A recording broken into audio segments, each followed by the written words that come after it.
வணக்கம், welcome back. இப்போ round 2 Tamil Nadu engineering அட்மிஷன்ல flow, complete flow, ஒவ்வொரு நாளைக்கு நீங்க என்ன பண்ண போறீங்க ரவுண்ட் 2ல அப்படின்னு ஸ்டெப் பை ஸ்டெப் பார்க்க போறோம். கவனமா கேட்டுக்குங்க. ரவுண்ட் 2 மாணவர்களுக்கு இது ரொம்ப யூஸ்ஃபுல்லா இருக்கும். ஸோ ஸ்டெப் பை ஸ்டெப் ஒவ்வொரு நாளும் நீங்க என்ன பண்ண போறீங்க, என்ன பண்ணணும் ரவுண்ட் 2ல அப்படிங்கிறத கிளியரா சொல்ல போறோம். ஸோ உங்களுக்கு தெரியும் ரவுண்ட் 2 176.99 இருந்து 142 கட் ஆஃப் வரைக்கும் ரவுண்ட் 2 நடக்க போகுது. ஸோ இதோட ரேங்க்னு பார்த்தீங்கன்னா 22,762 ரேங்க்லேருந்து 87,049 ரேங்க் வரைக்கும் ரவுண்ட் 2ல பார்ட்டிசிபேட் பண்ண போறாங்க. இது ஒரு பெரிய ரவுண்ட்னே சொல்லலாம். ரவுண்ட் 1ல கிட்டத்தட்ட 5,000 ஸ்டூடெண்ட்ஸ்க்கு மேல அட்டென்ட் பண்ணல. இப்போ அட்டென்ட் பண்ண ஸ்டூடெண்ட்ஸ்லயும் நிறைய பேர் வந்து வித்ரா பண்றதுக்கு சான்ஸ் இருக்கு. ஸோ அதனால ரவுண்ட் 2 முக்கியமா ஒரு ஸ்டேஜ்ல இருக்கு. ஸோ நீங்க தயாராகி எல்லாம் ப்ரிப்பேர் ஆகி ரவுண்ட் 2 சாய்ஸ் ஃபில்லிங்காக ரெடி ஆயிட்டே இருங்க. இந்த 9th புதன்கிழமை, வர்ற புதன்கிழமை நீங்க சாய்ஸ் ஃபில் பண்ண போறீங்க. உங்களுக்கு 3 நாள் டைம் இருக்கு. 9, 10, 11 3 நாளைக்கு நீங்க சாய்ஸ் ஃபில் பண்ணணும். சாய்ஸ் ஃபில் பண்றதுக்கு நம்ம தனியா ஒரு வீடியோ கொடுத்துருக்கோம். சாய்ஸ் ஃபில் பண்ணும்போது எப்படி ஃபில் பண்ணணும்னு சொல்லி கிளியரா எக்ஸ்பிளைன் பண்ணியிருக்கோம். நீங்க அந்த வீடியோவை நீங்க பார்த்துக்குங்க. உங்களுக்கு சாய்ஸ் ஃபில்லிங்க்கு தேவையான எல்லா டவுட்டுமே கிளியர் பண்ணியிருக்கோம். மெயினா சாய்ஸ் ஃபில் பண்ணும்போது நீங்க ஒவ்வொரு காலேஜையும் சாய்ஸ் ஃபில்லிங்குள்ள கொண்டு வரும்போது காலேஜ் கோடை மட்டும்தான் போட்டு உள்ள கொண்டு வாங்க. ரவுண்ட் 1ல நிறைய மாணவர்கள் பார்த்தீங்கன்னா அவங்க காலேஜ் பேரை டைப் பண்ணும்போது ஒரே காலேஜ் பேர் உள்ள இன்னொரு காலேஜ் உள்ள வந்து நிறைய பேருக்கு தப்பான அலாட்மெண்ட் வந்துருச்சு. ஃபார் எக்ஸாம்பிள் 2 கேண்டிடேட்டுக்கு பார்த்தீங்கன்னா ஒரு கேண்டிடேட் ஸ்ரீகிருஷ்ணா காலேஜ்னு சொல்லி கோயம்புத்தூர்ல உள்ள காலேஜுக்கு பதிலாக சென்னையில உள்ள ஸ்ரீகிருஷ்ணா காலேஜ் ஆஃப் இன்ஜினியரிங்னு ஒரு காலேஜை நோட் பண்ணிட்டாங்க. அவங்களுக்கு அவங்க அட்மிஷனே வேஸ்டா போச்சு. திருப்பியும் செகண்ட் ரவுண்டுக்கு வர வேண்டிய சிச்சுவேஷன் வந்துருச்சு. அந்த மாதிரி சிச்சுவேஷன் ரவுண்ட் 2ல வந்தா ரொம்ப கஷ்டமாயிரும். பாருங்க எத்தனை பேர் பார்ட்டிசிபேட் பண்றாங்க ரவுண்ட் 2ல. ஸோ கேர்ஃபுல்லா சாய்ஸ் ஃபில் பண்ணுங்க. அதே மாதிரி பாத்தீங்கன்னா இன்னொரு candidate Shri Venkateswara college of engineering, அது வந்து ஸ்ரீபெரும்புதூர்ல இருக்கு. அதுக்கு பதிலாக இன்னொரு college Shri Venkateswara college of engineering and technology fill பண்ணிட்டாங்க. அதே மாதிரி சாய்ராம் காலேஜுக்கு பதிலாக ஸ்ரீராம் இன்ஜினியரிங் காலேஜ் ஃபில் பண்ணிட்டாங்க. இந்த மாதிரி நிறைய விஷயம் நடந்துருச்சு. நீங்க வந்து இதை ரொம்ப மைண்ட்ல கேர்ஃபுல்லா வச்சுட்டு நீங்க எப்பவுமே சாய்ஸ் ஃபில் பண்ணும்போது உங்களுடைய ப்ராபபிள் காலேஜ் எழுதி வச்சுக்கோங்க. அலாங் வித் கோடு தான் ரொம்ப. காலேஜ் கோடை என்டர் பண்ணி ஒவ்வொரு காலேஜா உள்ள கொண்டு வாங்க. காலேஜ் நேம் என்டர் பண்ணி உள்ள கொண்டு வராதீங்க. இந்த மிஸ்டேக்கை மட்டும் பண்ணாதீங்க. காலேஜ் கோடை என்டர் பண்ணி உள்ள கொண்டு வந்து பண்ணுங்க. ஓகே, இதுதான் நான் சொல்ற முக்கியமான ஒரு இது. ஸோ நீங்க இந்த 3 நாளுக்கு மூணு நாள் நீங்க சாய்ஸ் ஃபில் பண்ண போறீங்க அப்படின்னு சொல்லிட்டு பொறுமையா வெயிட் பண்ணக்கூடாது. 9th அன்னைக்கே நீங்க வந்து புதன்கிழமையே நீங்க சாய்ஸ் ஃபில் பண்ண ஸ்டார்ட் பண்ணிடணும். நீங்க ஆல்ரெடி சூஸ் பண்ணி வச்சிருக்கீங்க. நான் சொன்ன மாதிரி ஒரு 3 பெஸ்ட் ப்ராபபிள் காலேஜ், அடுத்து ஒரு 3, அடுத்து ஒரு 3, மொத்தம் ஒரு 10 காலேஜ் நீங்க எடுத்துக்கங்க. அதுல ஒரு 4 சாய்ஸ்னால 40 சாய்ஸ் இதுலயே வந்துருச்சு. இதுவே உங்களுக்கு போதும். ஸோ அதை நீங்க பிரைமரியா எடுத்து அனலைஸ் பண்ணி அதை உள்ள கொண்டு வாங்க. ஒவ்வொரு காலேஜும் காலேஜ் கோடு போட்டு உள்ள கொண்டு வாங்க. நிறைய காலேஜ் போட்டு கன்ஃபியூஸ் ஆயிக்காதீங்க.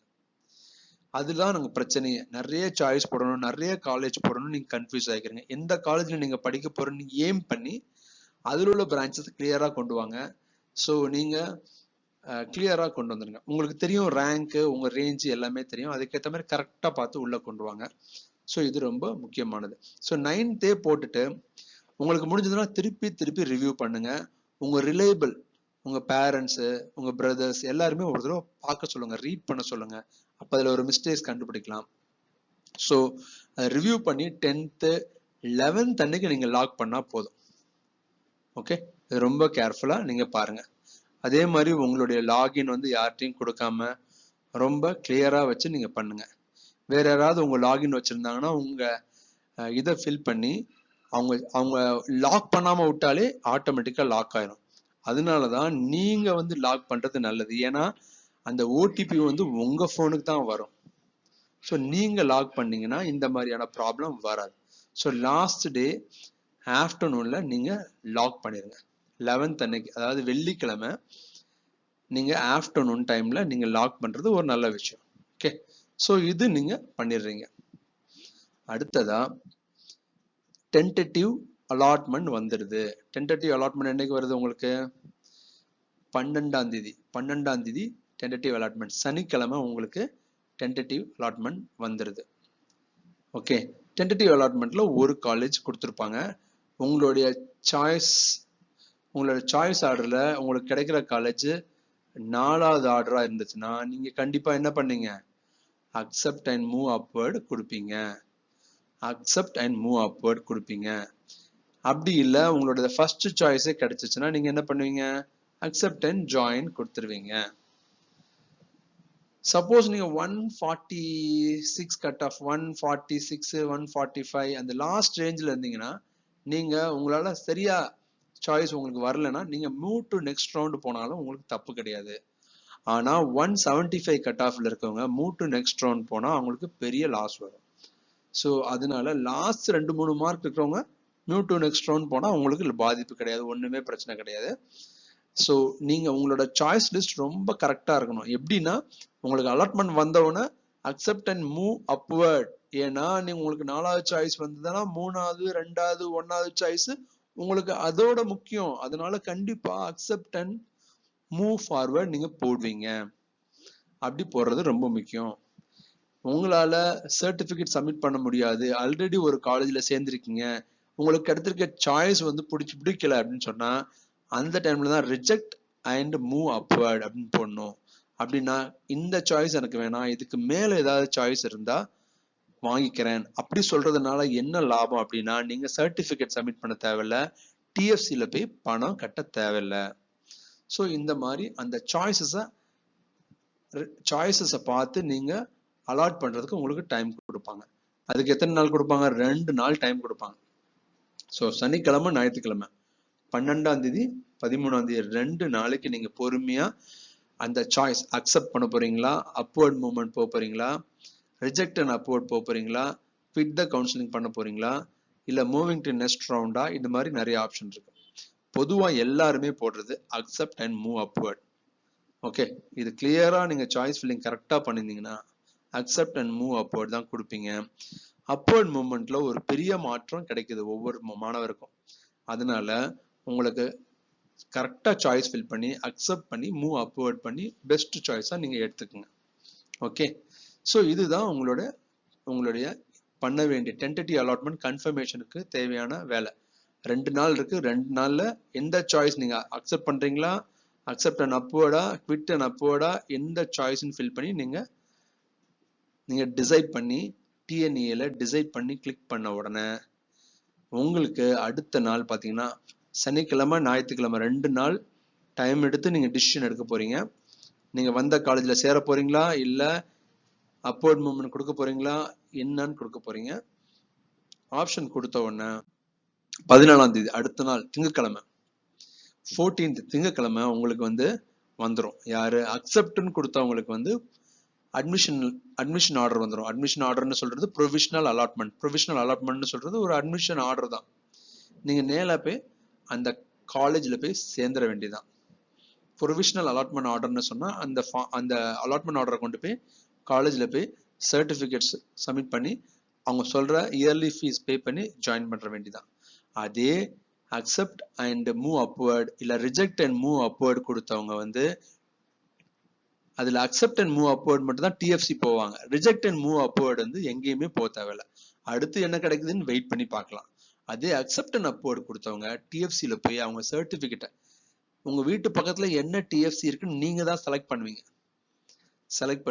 அந்த டிஎஃப்சில போய் நீங்க சர்டிபிகேட்ஸும் கொடுத்துட்டு ஃபீஸ் பே பண்ணும். அதாவது ஒரு கொஞ்சம் அமௌண்ட் பே பண்ணும். பிரைவேட் காலேஜ்னா 25,000, கவர்மெண்ட் காலேஜ்னா 5,000, எஸ்சி எஸ்டி ஃபர்ஸ்ட் கிராஜுவேட் இருந்தா ஃபீஸ் பே பண்ண தேவையில்லை, சர்டிபிகேட் மட்டும் சரண்டர் பண்ணா போதும். ஸோ இதெல்லாம் பண்ணீங்கன்னா உங்களுக்கு அப்வர்ட் மூவ்மெண்ட்டுக்கு ரெடி ஆயிரும். ஸோ இது இந்த ஆர்டர் வந்து 14th வந்த பிறகு இந்த ஜாயினிங்க்கு 14லேருந்து 19 வரைக்கும் உங்களுக்கு 5 நாள் டைம் கொடுக்குறாங்க. 14ஆம் தேதி திங்கட்கிழமையிலேருந்து 19ஆம் தேதி சனிக்கிழமை வரைக்கும் டைம் இருக்கு. ஸோ 5 நாளில் நீங்கள் எந்த காலேஜ் போட்டிருக்கீங்களோ அந்த காலேஜில் போய் ஃபீஸ் கட்டி ஜாயின் பண்ணிடுங்க. அக்செப்ட் அண்ட் ஜாயின் போட்டிங்கன்னா, அக்செப்ட் அண்ட் அப்வர்ட் போட்டிங்கன்னா, இதுதான் பெரும்பாலான மாணவர்கள் என்ன போடுவாங்கன்னா, கரெக்டான சாய்ஸ் ஃபில் பண்ணிட்டு அக்செப்ட் அண்ட் அப்வர்ட் தான் போடுவாங்க. புத்திசாலியான மாணவர்கள், கரெக்டாக சாய்ஸ் போட்டவங்க, ரொம்ப பொறுமையாக சாய்ஸ் ஃபில் பண்ணவங்கலாம் எடுக்கிற டிசிஷன் என்னன்னா அக்செப்ட் அண்ட் அப்வர்ட். அவங்க வந்து டிஎஃப்சியில் போய் ஃபீஸ் கட்டி சர்டிஃபிகேட்டை சப்மிட் பண்ணிடுவாங்க. அந்த சர்டிஃபிகேட்டும் நீங்கள் கட்டுற அமௌண்ட்டும் டைரெக்டாக அந்த காலேஜுக்கு, எந்த காலேஜில் நீங்கள் அடுத்த அப்வர்ட் மூவ்மெண்ட்டில் போக போகிறீங்களோ அந்த காலேஜுக்கு போயிடும். ஸோ மீதி பணத்தை மட்டும் நீங்கள் காலேஜில் பே பண்ணால் போதும் அடுத்து. ஸோ இந்த 5 நாளுக்கு அப்புறம் உங்களுக்கு 22ஆம் தேதி புதன்கிழமை 22ஆம் தேதி உங்களுக்கு யாரு அப்வர்ட் மூவ்மெண்ட் கொடுத்தவங்களுக்கு ஜாயினிங் ஆர்டர் வந்துடும். ப்ரொவிஷனல் அலாட்மெண்ட் ஆர்டர் அப்படின்னு சொன்னா காலேஜில் சேர்றதுக்குள்ள அட்மிஷன் ஆர்டர்னு அர்த்தம். ஸோ 22ஆம் தேதி நீங்க காலேஜில் போய் சேர்றதுக்குள்ள ஆர்டர் வந்துடும். நீங்க போய் எந்த காலேஜில் மேலே மூவ் ஆயிருக்கீங்க, அப்வர்ட் மூவ்மெண்ட் மூவ் ஆயிருக்கோ அந்த காலேஜில் போய் சேர்ந்துட வேண்டியதுதான். ஸோ இதுதான் இந்த ப்ராசஸ்ஸே. ஸோ இந்த ப்ராசஸ்ல ரொம்ப முக்கியமான ப்ராசஸ் 2. ஒன்று சாய்ஸ் ஃபில்லிங், இன்னொன்று டிசிஷன். டென்டேட்டிவ் அலாட்மெண்ட் வந்தவொடனே கரெக்டான டிசிஷன் எடுக்கிறது. இது ரெண்டும் ரொம்ப தரவா யோசிச்சு எடுங்க.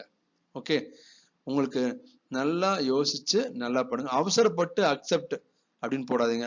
நிறைய பேர் பார்த்தீங்கன்னா போன தடவை அலாட்மெண்ட் ஆர்டர் வந்தவொடனே அக்செப்ட்னு போட்டாங்க. அப்படி போடக்கூடாது. ஏன்னா அப்வர்ட் மூவ்மெண்ட் தான் மேஜராக கன்சிடர் பண்ணணும். நீங்க நல்லா சாய்ஸ் ஃபில் பண்ணி அப்வர்ட் மூவ்மெண்ட்டுக்கு போகணும். நீங்க எல்லாம் அக்செப்ட் போட்டீங்கன்னா கீழே உள்ளவங்க உங்களுக்கு மேல உள்ள காலேஜுக்கு அப்வர்ட் மூவ்மெண்ட்ல போயிடுவாங்க. ஸோ அதனால நீங்க ரொம்ப கரெக்டா உங்க பண்ண வேண்டியது, உங்களுக்கு 22ஆம் தேதி இந்த ரவுண்டு மாணவர்கள் காலேஜ்ல போய் சேர்றதுக்குள்ள அலாட்மெண்ட் ஆர்டர் வந்துடும். நீங்க அதுக்கப்புறம் 22ஆம் தேதியிலிருந்து நீங்க போய் காலேஜ்ல போய் சேர்ந்துக்கலாம். So all the best. கண்டிப்பா ஒரு நல்ல காலேஜ் சூஸ் பண்ணி உங்க கரியரை நல்லா அமைச்சுக்குங்க. All the best. பாய்.